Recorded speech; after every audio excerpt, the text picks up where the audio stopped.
semua ilmu yang ada adalah ilmu yang suci daripada Allah Subhanahu Wa Taala. Tapi bila jadi najis? Bila jatuh atas muka bumi.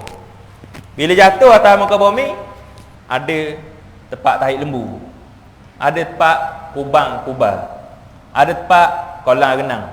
Maka air itu akan jadi suci ataupun kotor berdasarkan kepada tempat jatuh dia. Maka kalau kita ni orang-orang jahat, maka kalau seseorang itu orang jahat, maka ilmu dia tu akan menjadi zulumat. Walaupun ilmu itu asalnya cahaya, dia akan jadi cahaya yang membakar dirinya sendiri. Kalaulah orang tu orang baik, kalau kita ni kita orang baik, maka Allah Ta'ala akan menjadikan nur pada diri kita, dan Allah Ta'ala akan menyebabkan, Allah Ta'ala akan jadikan ilmu itu sebab ke dalam masuk syurga, ilmu yang bermanfaat.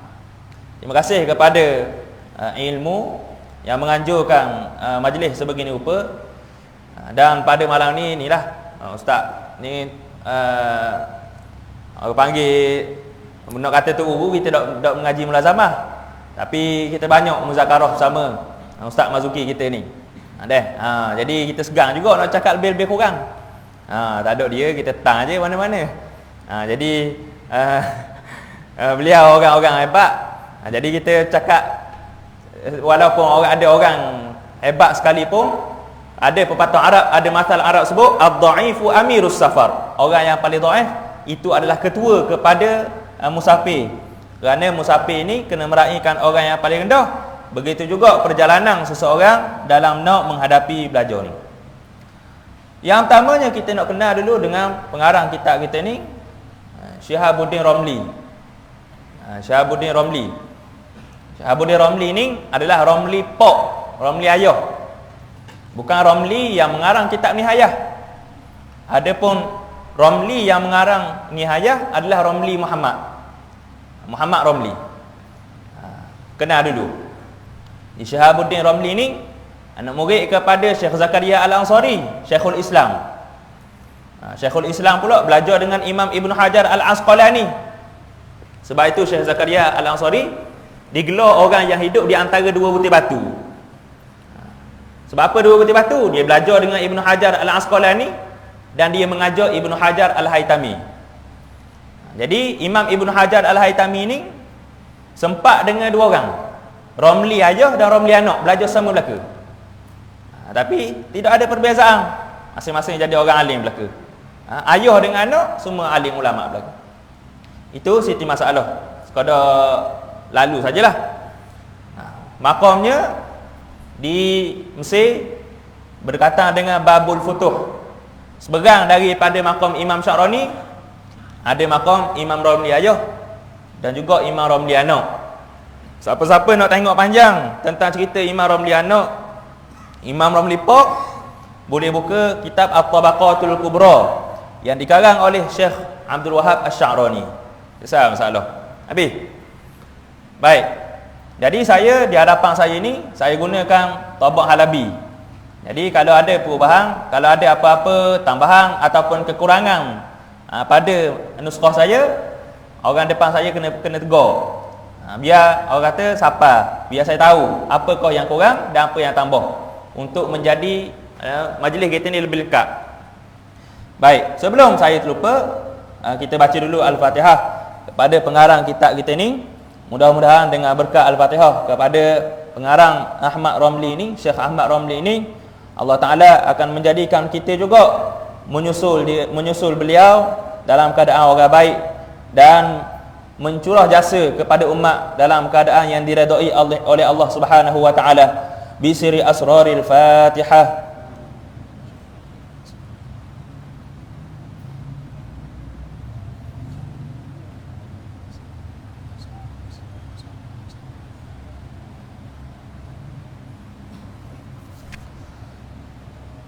Baik, jadi saya akan baca kitab, walaupun kitab Arab, saya tidak akan orang panggil infikakul ibarah, tidak coh-cohkan ibarat secara detail. Kerana kita faham kemungkinan ada dalam kalangan orang kita ni baru nak belajar kitab Arab. Maka saya takut dengan sebab infikakul ibarah yang mendalam hurang ibarat akan menyebabkan orang ranjak, orang lari panah punggung. dengar fa'il, dengar maf'ul, dengar mubtada', dengar khabar, akhirnya dak mari terus. Maka saya meraihkan maslahat untuk memperbetulkan fardu ain dulu. Sebab orang lain mungkinlah ustaz dua orang lagi akan infikakul ibarah, akan huraikan ibarat gitu begini begitu begini. Kita tak. Kita akan meletakkan murak saja pada ibarat-ibarat, kecuali beberapa perkara lah. Kalau ada dhamir kita kena balik. Kalau tak ada, maka kita terus sajalah baca itu, dan kemudian kita akan menambah sedikit sebanyak apa yang terdapat pada matan biiznillah taala. Baik. Qala al-muallifu rahimahullahu taala wa nafa'ana bi'ulumihi wa 'ulumikum wa 'ulumi masyayikhina fid darain amin ya rabbal alamin. Yang paling moleknya kita sebut al-muallifu. Dia ada dua orang sebut, ada orang baca al-musannifu, ada orang baca al-muallifu. Siapa-siapa nak panjang boleh rujuk kepada Hasyiatut Tarmasi di atas Manhajul Qawim. Dalam kitab tu Syekh Abdullah Mahfuz Tarmas ada menyebut bahawasanya taklif ni, apa maksud taklif? Taklif ni kita karang dia baru, tulis dia baru. Adapun tasnif kita ripung tak setepat jadi kitab.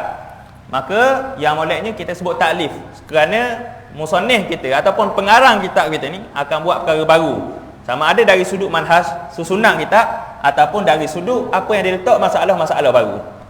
Faham?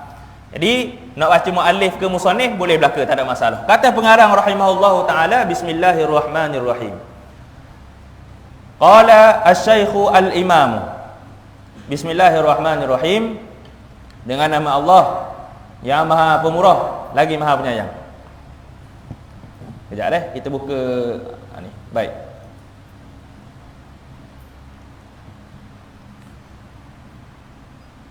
Sekejap.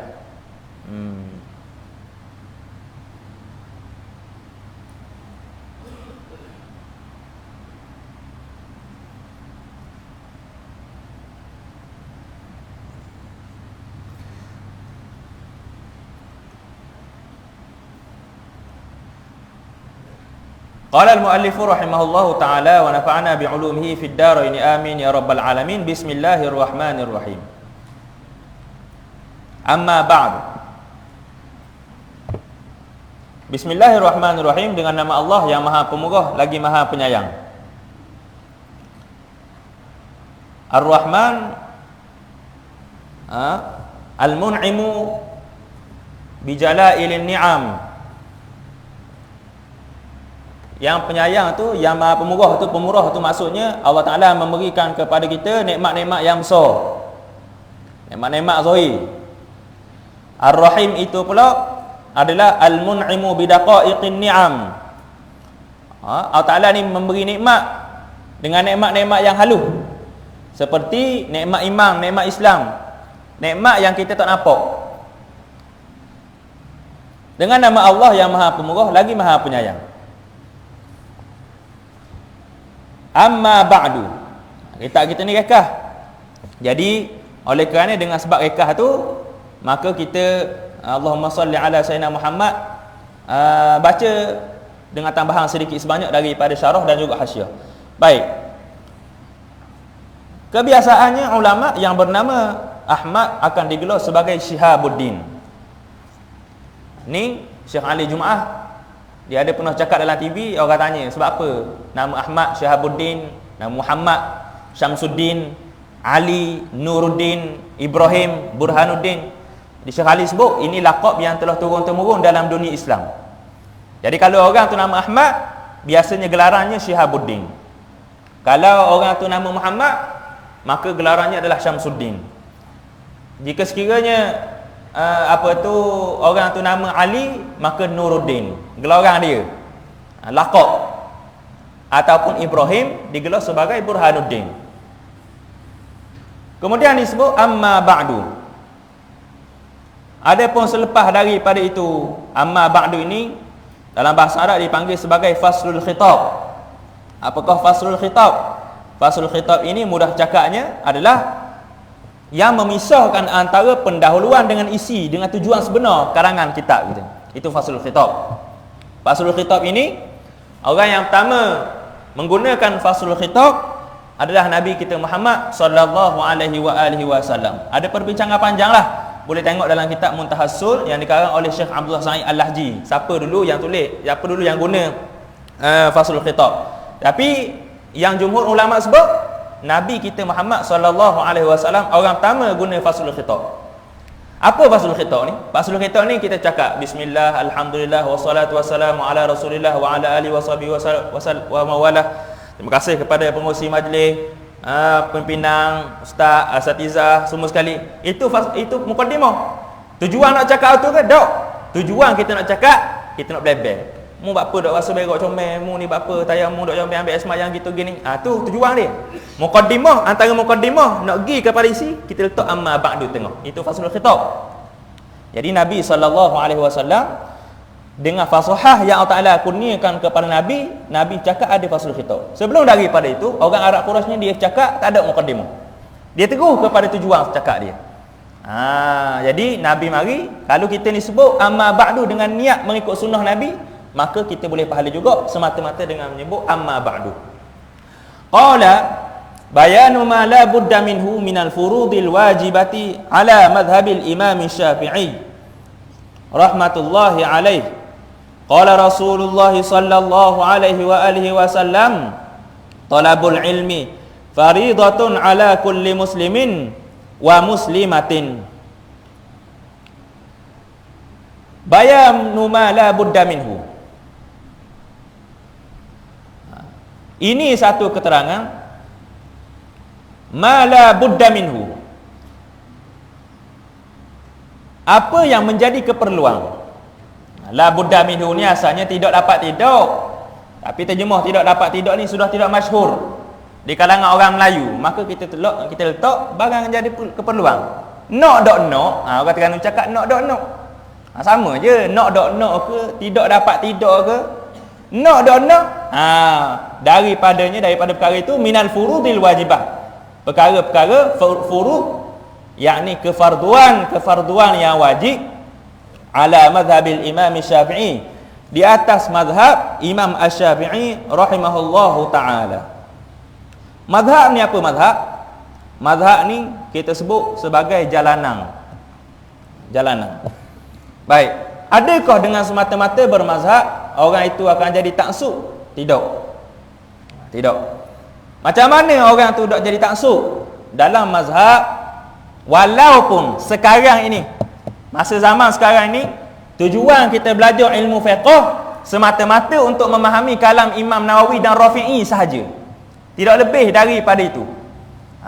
Tetapi cita-cita yang kita perlu ada, kita kena jadi mujtahid mutlak. Dan mujtahid mutlak tu kenapa mujtahid mutlak? Mujtahid mutlak itu yakni orang bukan mazhab baru. Cakap mudah. Imam Syafi'i, Imam Hanafi, Imam Hanbali, Imam Maliki, mujtahid mutlak. Jadi mazhab ni dia umpama satu sekolah. Imam Syafi'i buka. Imam Syafi'i sebagai mudir sekolah tu, guru besar sekolah tu. Dalam sekolah Imam Syafi'i ni, dia ada imam, mula-mula mari Imam Ghazali, Imam Haramain, ramalah yang terdahulu mutaqaddimin. Kemudian mari pula Imam Nawawi dan Imam Rafi'i. Imam Nawawi dan Imam Rafi'i ini dia tangkih mazhab Syafi'i. Tangkih ni kenapa tangkih? Dia tapih. Dia serak balik semua dalil-dalil, dia tengok balik, dia cek dalil Imam Syafi'i sebut, adakah kuat, adakah tidak kuat, dan dia tarjih balik. Dia kuatkan pendapat ni, walaupun Imam Syafi'i kata gini, tapi tetap tak boleh kita pegang. Sebab itu, orang yang mengatakan kita perlu belajar kitab Al-Um, Imam Syafi'i rahimahullahu ta'ala terus, tanpa melalui jalanan yang betul, itu orang yang silap. Sebab apa jalan silap? Kerana Al-Um itu telah ditangkihkan, telah dicerna balik oleh Imam An-Nawawi rahimahullahu ta'ala. Lepas mari Imam Nawawi, mari pula Syekhul Islam Zakaria Al-Ansari. Mari guru-guru besar ni. Kepala dia Imam Syafi'i lagi. Dah kalau gitu kita dah ikut Imam Syafi'i lah. Bukan. Kita masih lagi berjalan dengan disiplin usul fiqh, disiplin fiqh mazhab Syafi'i. Tetapi kita melahirkan hukum-hukum baru yang sepatutnya lebih baik daripada apa yang terdahulu. Ini menunjukkan kita tidak taksub. Imam Nawawi tidak taksub dengan Imam Syafi'i. Jika sekiranya kita kata mazhab ini taksub, maka kita telah kata bahawasanya Imam Nawawi ini bukan mazhab Syafi'i. Sebab Imam Nawawi banyak juga bawa pendapat-pendapat lain, dia tarjih balik, dia betul balik, dia kata hak ni kuat, hak ni dah kuat, hak ni kuat, hak ni dah kuat. Sedangkan Imam Syafi'i pengasas kepada mazhab Syafi'i. Jadi kita faham bahawasanya dalam mazhab kita boleh kritik mengkritik, cuma kita nak khabar ni mazhab Syafi'i, mesti ada kaedah. Mesti duduk dalam satu lingkungan yang telah ditetapkan oleh Imam Asy-Syafi'i rahimahullahu taala. Baik. Fi mazhabil Imam Syafi'i rahmatullahi alaih. Bila habis tempoh kita bermazhab? Tempoh kita habis mazhab ni adalah apabila timbulnya Nabi Isa alaihissalam. Apabila turunnya Imam Mahdi menyatukan semua orang Islam. Syiah boleh rapat. Syiah jadi ahli sunnah. Semua jadi ahli sunnah. Kembali kepada satu, menyatukan umat Islam. Tetapi apabila turun Nabi Isa alaihissalam, ulama cek. Nabi Isa ni dia ikut mazhab mana? Nabi Isa ni muqallid ke mujtahid? Kalau dia mujtahid, dia bukan mazhab baru. Jadi mazhab Isa kan? Tak ada lah Syafi'i, tak ada, ni tak ada lagi. Kalau dia muqallid, dia akan ikut mazhab mana? Muqallid ni follow lah. Follow tak apa tahu dalil. Dia ikut mulu gitu. Jadi Nabi Isa ni, Nabi SAW, Nabi kita sebut, kalau Musa hidup zaman aku, Musa ikut syariat aku. Nak tunjuk benda? Nak tunjuknya kalau Nabi-Nabi terdahulu ada hidup zaman sekarang, dia akan ikut syariat Nabi Muhammad SAW. Dan kalau gitu ikut mazhab mana? Sedangkan mazhab 4 ni ikut syariat juga. Ataupun dia jadi mujtahid, dia melahirkan pendapat baru.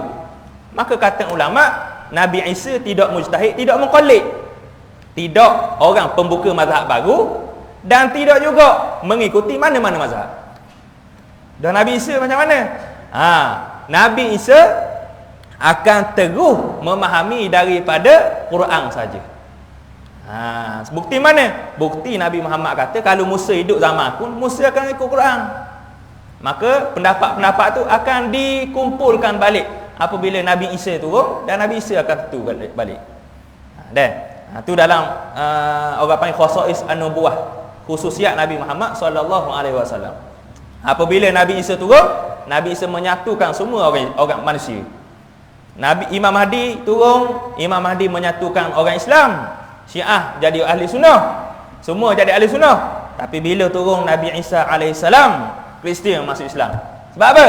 Sebab selama ni Kristian beriman bahawasanya Nabi Isa kena soleh. Hari ni dia tengok sendiri depan mata dia, Nabi Isa cokok. Maka dia pun masuk Islam. Baik. Itu sikit tentang mazhab. Qala Rasulullah sallallahu alaihi wasallam, talabul ilmi faridatun ala kulli muslimin wa muslimatin. Menuntut ilmu itu faridatun. Faridatun itu kewajipan. Kewajipan atas setiap orang Islam. Kalau dalam riwayat hadis, kebanyakannya akan menyebut sehingga ke ala kulli muslimin saja. Wa muslimatin itu dalam hadis-hadis yang sedikit dhaif, dari sudut sanad dia, dari sudut hadis tu yang gagahnya kebanyakan ulama menyebut ala kulli muslimin saja. Tanda situ. Baik. Menuntut ilmu itu fardu atas setiap orang Islam, dan juga orang Islam lelaki, dan juga orang Islam perempuan. Baik. Disebut di sini orang Islam lelaki dan orang Islam perempuan. Jadi ilmu kenapa orang kena belajar ni? Yakni ilmu syar'i. Ilmu syar'i yang bersifat fardu ain. Ilmu agama fardu ain. Seperti kenapa? Seperti ilmu tauhid, ilmu fiqh, dan ilmu tasawuf. Ilmu tasawuf.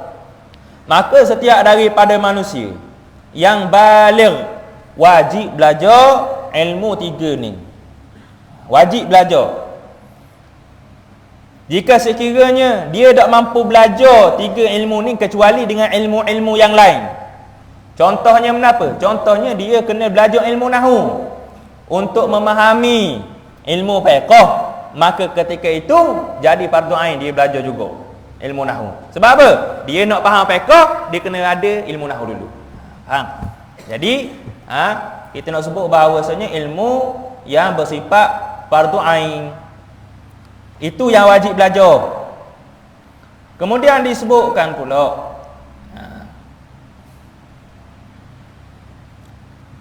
faridatun, wajib. Hukumnya wajib ala kulli muslimin, atas setiap individu Islam yang mukallaf, yang lelaki. Walaupun dia hadir pula lagi dengan muslimatin, kita sebut dulu dengan muslimin. Kita kena ingat bahawasanya apabila sebut muslimin saja sudah memadai, tidak masuk orang puang. Sudah memadai lelaki dan perempuan. Kerana apa? Kerana kaedah aghlabiyah. Kaedah kata kebanyakan daripada manusia ni lelaki. Maka kita sebut kulli muslimin, masuk dah lelaki puang. Sebab itu dalam Quran, dalam hadis, apabila kita sebut ayat itu tuju kepada orang puang saja, maka orang lelaki dah masuk. Tapi kalau ayat itu tuju kepada orang lelaki, kemungkinan orang puang masuk. Habis. Dalam Hasyiah Al-Matari ada disebut kalimah muslimatin ini bukan daripada hadis. Bukan daripada hadis, tetapi ditambah oleh perawi-perawi. Dia panggil lafaz mudabbaj dalam ilmu mustalah hadis. Walaupun ada riwayat lah, tapi kebanyakannya kata bukan. Kemudian disebut wa qala Ibnu Abbas radhiyallahu taala anhuma, kata Imam Ibnu Abbas radhiyallahu taala anhuma. Ibnu Abbas radhiyallahu taala anhuma adalah sepupu kepada Nabi sallallahu alaihi wasallam. Al-Abbas masuk Islam ketika mana Bai'atul Aqabah. Al-Abbas tapi duduk di Mekah, menyamar sebagai orang Islam dan menyalurkan maklumat kepada orang Islam di Madinah. Abdullah ibnu Abbas, Nabi SAW doa kepada dia untuk jadi orang yang pandai ilmu tafsir. Dan Ibnu Abbas radhiyallahu taala anhuma mengambil pendirian dirinya tidak layak untuk menetap di Mekah Madinah dan duduk di Taif sehinggalah beliau meninggal dunia. Maqamnya di Taif bersebelahan dengan Syekh Daud Al-Fatani rahimahullahu taala. Kata Ibnu Abbas, kafaka min ilmi dini an ta'rifa ma la yasa'uka jahluh. Kata Imam Ibnu Abbas radhiyallahu taala anhuma, kafaka, berpadalah bagi kamu, min ilmi din, daripada ilmu agama, an ta'rifa, bahawasanya kamu mengetahui, ma la yasa'uka jahluhu,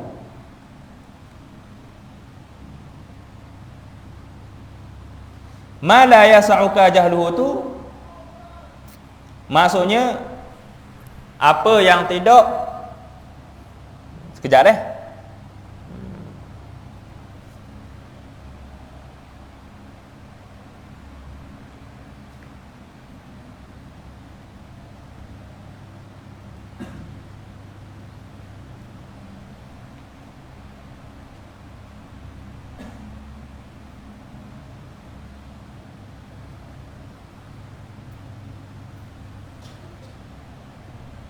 tangguh dong ibarat ni. Dak mari. Wa qala al-ulama rahimahumullahu ta'ala, man shalla jahilan bi kayfiyatil wudu'i was salati lam tasihha salatuhu wa in sadafa sihhatu fihima. Kata ulama radhiyallahu ta'ala anhum, kata ulama rahimahumullahu ta'ala, dalam kebiasaannya tarahum ni sebut rahimahumullah taala kepada orang mati dah, kepada orang hidup ghafarallah, kepada sahabat radhiyallahu taala anhum. Tidak salah kita sebut radhiyallahu taala kepada ulama-ulama, tetapi kalau kita baca dalam kitab radhiyallahu taala anhum tu dalam kitab hadis merujuk kepada sahabat saja, tidak merujuk kepada orang lain. Nak membezakan antara orang biasa dengan orang tu. Kata ulama rahimahumullah taala, Kata kenapa ni disebut? Man shalla jahilan, barang siapa yang sembahyang dalam keadaan jahil.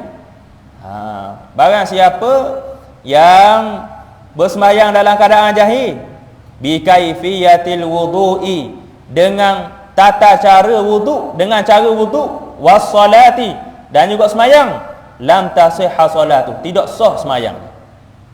Wa in sadafa sihhatu bihima, meskipun sadafa, kebetulan, as-sihhatu fihima, kebetulan sah pada keduanya, pada wuduk, pada solat.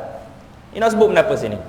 Ini nak sebut di sini, orang yang semayang dalam keadaan jahil, orang semayang dalam keadaan dia dah uti ambil air semayang, dia dah uti semayang, tiba-tiba dia semayang dia itu tidak sah.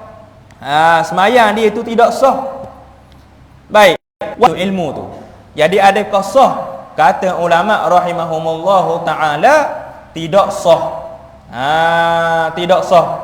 Sebab apa jadi tidak sah? Sebab seseorang yang tidak mampu membezakan antara fardu dan sunat dalam semayang, dalam wuduk, maka ketika itu tidak sah sembahyang dia. Orang tanya kepada dia, semayang ni wajib belaka ke? Dia jawab wajib belaka. Kalau gitu sah sembahyang dia. Sebab apa? Bila dia jawab wajib belaka, maka seolah-olah dia, orang ni, si orang jawab ni, dia faham kena buat belaka, Fatihah kena buat, baca surah lepas Fatihah kena buat, maka dia tidak akan meninggalkan perkara wajib. Kalau orang tanya kepada dia, dalam semayang ni ada wajib ada sunat, tu dah Fatihah sunat ke wajib? Fatihah sunat, dak sah semayang dia. Kerana apa? Dalam i'tiqad dia beranggapan bahawasanya benda tu benda yang tidak wajib, sedangkan benda tu wajib. Faham? Jadi wajib belajar. Sebab itu kewajipan belajar ada dua. Kewajipan belajar sa'ati satu, dan kewajipan belajar yang kedua pula kewajipan kifai. Yang pertama sa'ati, semasa kita nak semayang wajib belajar bab semayang, nak bayar zakat wajib belajar bab zakat, nak menikah wajib belajar bab menikah. Sebab tu ulama susun robok dalam fiqh. Mula-mula belajar bab ibadat. Pasal apa belajar bab ibadat? Semua kena buat ibadat. Bangun pagi kena semayang subuh, nak ambil semayang kena belajar semayang. Lepas tu masuk pula habis bab ibadat, masuk kepada bab muamalat. Dah puas dah duduk sembah Allah Taala ni, nak cari piti pula. Nak makan mana? Bila nak cari piti, Islam ajar kita cari piti cara agama. Hak betul cara ni, hak salah cara ni. Lepas tu piti banyak sangat dah. Nak nikah pula. Bila nak nikah kena belajar bab nikah. Nak belajar akad nikah, macam mana jawab lapan nikah, macam mana nak jadi tok lelaki, macam mana nak pilih orang puan, macam mana nak pilih tok lelaki, macam mana. Puas nikah, lepas nikah nak cerai pula. Bila nak cerai, belajar bab cerai pula. Cerai belajar bab cerai gitu gini, bila boleh nak cerai ni? Belajar bab cerai sungguh. Bila cerai, maka ada pula belajar bab nafkah. Belajar bab nafkah begitu gini. Habis bab nafkah, mati keras seorang. Ayah mati. Dah bila ayah mati, anak walaupun cerai dah mak ayah, boleh saka juga. Belajar pula bab saka. Dah mati dah ni, belajar bab saka. Belajar bopang bab saka. Lepas daripada tu berebut saka, bunuh pula sama sendiri. Bunuh sama sendiri, masuk hudud pula, masuk kisah pula. Sabit itulah orang Islam ni, kalau dia hidup dalam ilmu, dia tidak berjual beli kecuali dia belajar dulu. Ni jual beli aku ni sah ke tak? Transaksi aku buat ni sah ke tak? Aku beli lagu ni sah ke tak? Kalau kita titih betul-betul, banyak kita buat dalam keadaan tidak berilmu. Baik. Walaupun kebetulan jadi, wa qala sallallahu alaihi wasallam, may yuridillahu bihi khairan yufaqihuhu fid din. Kata sabda Nabi sallallahu alaihi wasallam, may yuridillah, sesiapa yang Allah Taala nak, bihi khaira, padanya kebaikan. Bihi ba tu bermakna lam, ai lahu, may yuridillahu lahu. Siapa-siapa yang Allah Taala nak dia tu, bagi dia tu kebaikan. Khaira di sini adalah kesempurnaan yang agung, kamilan azima, yufaqihu fid din. Allah Taala akan memberi faham dia dalam agama. Kalau Allah Taala nak beri baik kepada dia, Allah Taala akan beri faham kepada dia. Mafhum mukhalafah. Mafhum daripada hadis ni apa? Kalau Allah Taala nak buat dia jadi jahat, Allah Taala dak akan beri dia faham agama. Faham? Tu dia panggil mafhum mukhalafah. Kalau Allah Taala nak baik, jadi gini. Dan kalau Allah Taala nak buruk, jadi gitulah.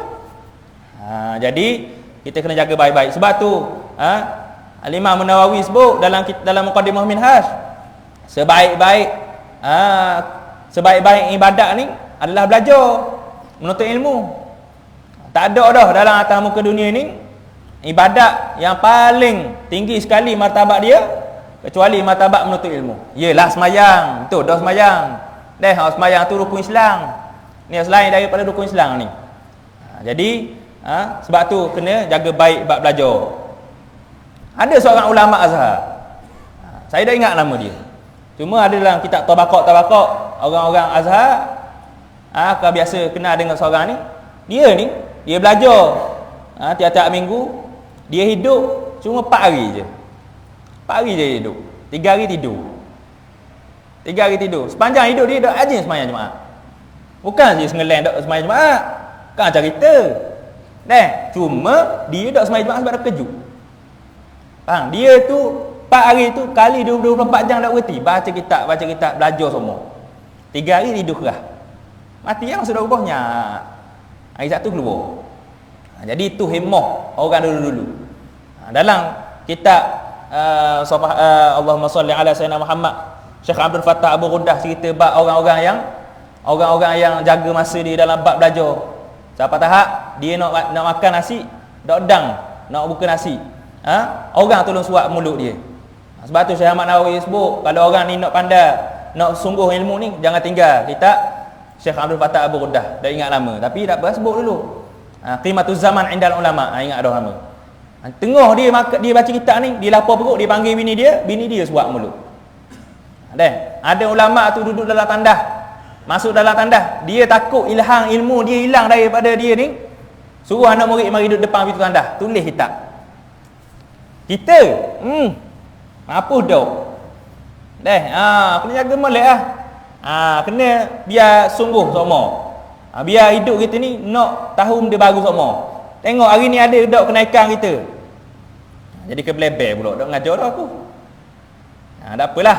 Nak suruh semangat. Jangan ingat kita ni nak mati dalam keadaan gini je. Ibadat kita ni dak jadi baik kalau kita buat sama. Daripada kecil kita semayang, dak jadi baik. Ibadat ni jadi betul bila kita belajar. Baik. Wa qala sallallahu alaihi wasallam, ma abadallahu bi syai'in afdala min fiqhin fi dinin. Tidaklah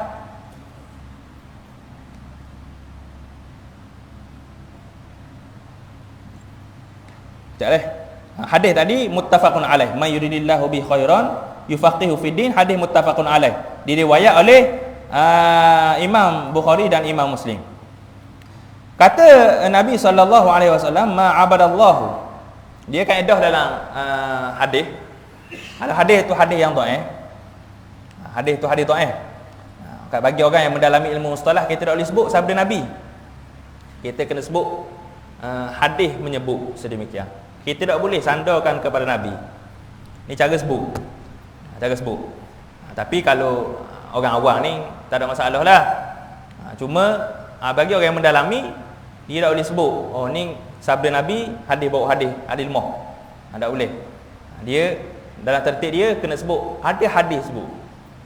Ada hadis sebut. Kecuali ketika mana belajar ke menapa ke, atau lain. Boleh tengok dalam kitab-kitab mustalah hadis. Ma abadallaha bi syai'in afdala min fiqhin fid din. Tidaklah ma nafiyah. Ma ubida, silap. Ma ubidallahu. Tulis bagi betul. Kalau kita silap, saya khabar silap. Kalau saya silap, orang nampak saya silap, khabar. Jangan senyap. Ma'ubidallah, tidaklah disembah Allah Ta'ala bisyai'in, dengan sesuatu ibadat,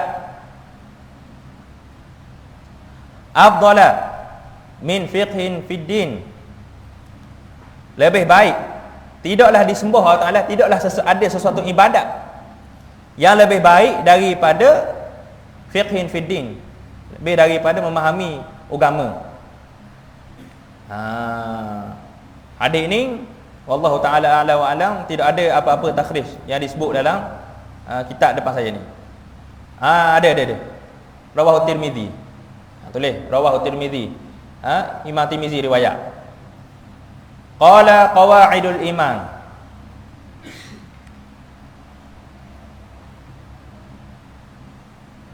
Qawaidul iman, atau kita nak sebut asas-asas iman. Bolehlah atas rasa tu bermudah-mudah. Bihi subhanahu wa ta'ala thamaniyah. Yajibu 'alal 'abdi an ya'lamaha biqalbihi annahu ta'ala hayyun qadirun mutakallimun sami'un basirun 'alimun muridun baqi.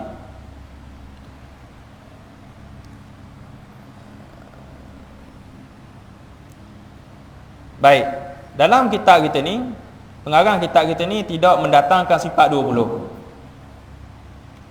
Dalam nuskhah yang lain, dia bukan guna bihi, dia guna billahi. Billahi. Dan dia takdir, dia pecahkan balik, dia sebut biwujudihi. Biwujudihi subhanahu wa ta'ala thamaniyah. Ni panjanglah kalau kita nak bincang. Cuma kita nak sebut secara rekah je lah. Maksudnya kita nak sebut sini, pengarang kitab kita ni tidak mendatangkan sifat 20 yang sempurna, cuma mendatangkan sifat-sifat Allah Ta'ala yang mudah dipahami oleh budak-budak. Oleh budak-budak. Kerana kitab kita ni ditujukan untuk budak-budak asalnya. Dan Allahumma salli ala sayyidina Muhammad disebutkan juga dalam Hasyiah Al-Matari, sekurang-kurang ada diketahui itu, yakni 8 sifat ni. 8 sifat. Lepas tu disebut billahi ta'ala samaniyah. Cuma billahi ta'ala ni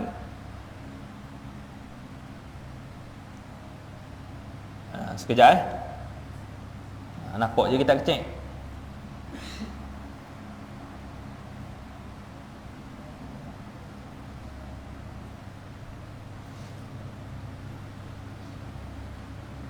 Wajib. Ni kita terjemah secara kita terjemah secara Allahumma salli ala sayyidina Muhammad. Makna wajib mengiktiraf, wajib mengaku pada Allah Subhanahu wa ta'ala itu ada 8 perkara, 8 sifat. Yang wajib, sifat itu wajib alal abdi, wajib atas setiap hamba, ya'lamuha, mengetahui biqalbih, dengan hatinya, yakni mengetahui dengan hati, mengetahui dengan yakin, annahu ta'ala, bahawasanya Allah Ta'ala itu hayyun, Allah Ta'ala itu maha hidup, qadirun, maha berkuasa, mutakallimun, maha berkata-kata, sami'un, maha mendengar, basirun, maha melihat, alimun, maha mengetahui, muridun, maha berkehendak, baqin, maha kekal. Habis, kita tak boleh bincang panjang sebab ada dah slot untuk nak tauhid. Kita nak terus kepada qawaidul Islam. Cuma kita nak sebut, biasanya pengarang-pengarang akan bawa akidah di depan kitab fiqh, kerana tanpa akidah fiqh kita sempurna setara mana pun, akidah kita tidak akan ibadat kita tidak akan diterima, ibadat kita tidak sah tanpa akidah yang sahih.